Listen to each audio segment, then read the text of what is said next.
Good morning sa lahat. Tara magbasa na tayo na ating libro guys. Magandang balita, Biblia. Today is 06 May 2024. Nandito tayo sa aklat ng Isaiah chapter 29.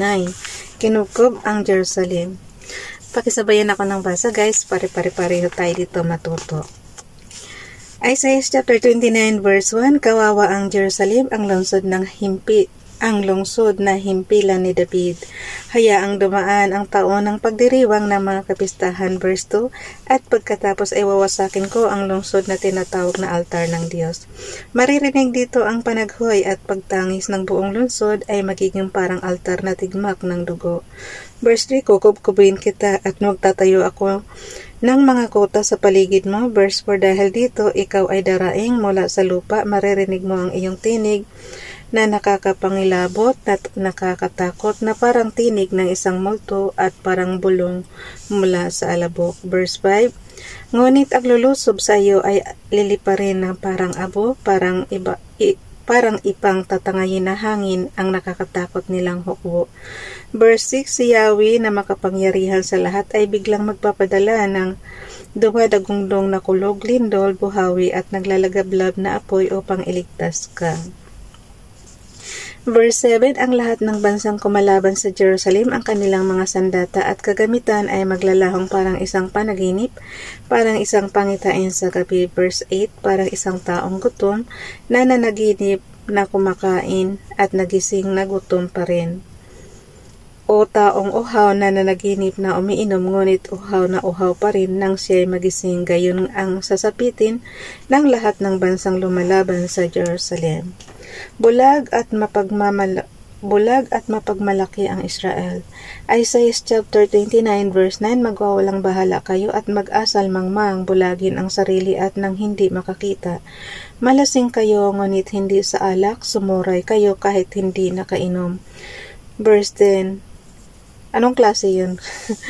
Sumusuray kahit hindi nakainom, baka nahihilo. Verse 10, opinion ko lang yun kasi nakalagay malasing kayo ngunit hindi sa alak, sumuray kayo kahit hindi nakainom. Verse 10, sapagkat pinadalhan kayo ni Yahweh ng espiritu ng matinding antok, tinakpan niya ang inyong mga mata, kayong mga propeta, tinakpan din niya ang inyong mga ulo, kayong mga manghuhula. Verse 11, ang kahulugan ng lahat ng pangitaing ito ay parang aklat na nakasara. Kung ipababasa mo ito sa taong nakakaunawa, ang sasabihin niya, ayoko kay hindi ko mababasa sapagkat nakasara. Verse 12, kung ipababasa mo naman sa hindi marunong bumasa, ito ang isasagot sa iyo, hindi ako marunong bumasa. Verse 13, sasabihin naman ni Yahweh, sa salita lamang malapit sa akin ang mga taong ito at sa bibig lamang nila ako ikinagalang, subalit inilayo nila sa akin ang kanilang puso at ayon lamang sa utos ng tao ang kanilang paglilingkod. Verse 14, kaya muli akong gagawa ng kababalaghan sa harapan nila, mga bagay na kahanga-hanga at katakataka. Mawawalang saysay ang karunungan ng kanilang mga matatalino at maglalaho ang katalinuhan ng kanilang matatalino. Ang pag-asa sa hinaharap. Isaiah chapter 29 verse 15, kaawa-awa ang mga nagtatago kay Yahweh habang sila'y gumagawa ng mga panukala, sila na nagsasabing doon kami sa gitna ng dilim upang walang makakakilala o makakakita sa amin. Verse 16, binabaliktad ninyo ang katotohanan.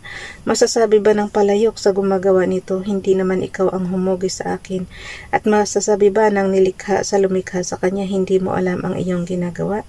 Verse 17, tulad ng kasabihan, hindi magtatagal at magiging bukirin ang kagubatan ng Libanon at ang bukirin naman ay magiging kagubatan. Verse 18, sa araw na iyon maririnig ng bingi ang pagbasa sa isang kasulatan at muli sa kadiliman makakakita ang mga bulag. Verse 19, ang nalulungkot ay muling liligaya sa piling ni Yahweh at pupurihin ng mga dukha ang banal na Diyos ng Israel.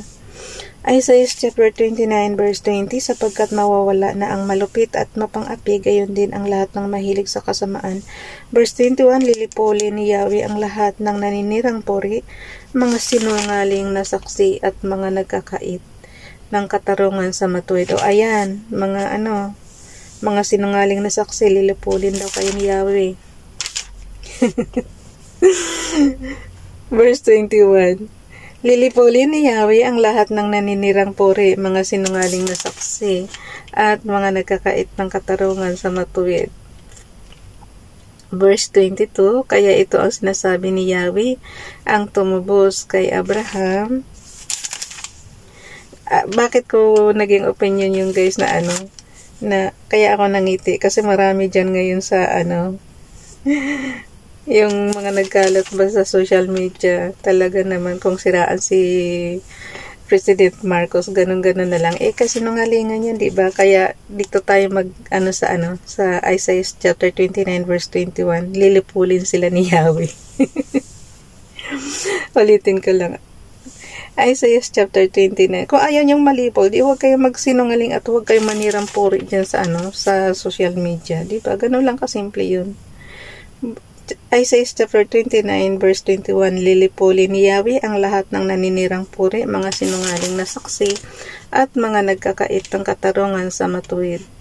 Verse 22, ito ang sinasabi ni Yahweh, ang tumubos kay Abraham tungkol sa sambahayan ni Jacob, wala nang dapat ikahiya o ikatakot man ang bayang ito mula ngayon. Verse 23, kapag nakita nila ang kanilang mga anak na ginawa kong dakilang bansa, makikilala nila na ako ang banal na Diyos ni Jacob, igagalang nila ang itinatanging Diyos ni Israel.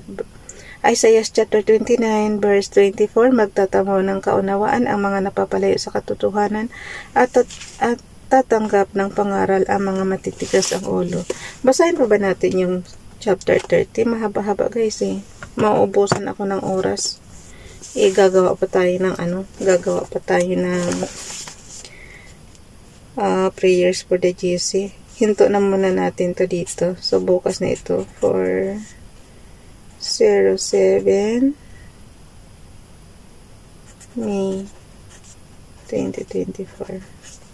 Yung chapter 30 bukas na guys. Ang bilis ng ng araw. Bye everyone. God bless.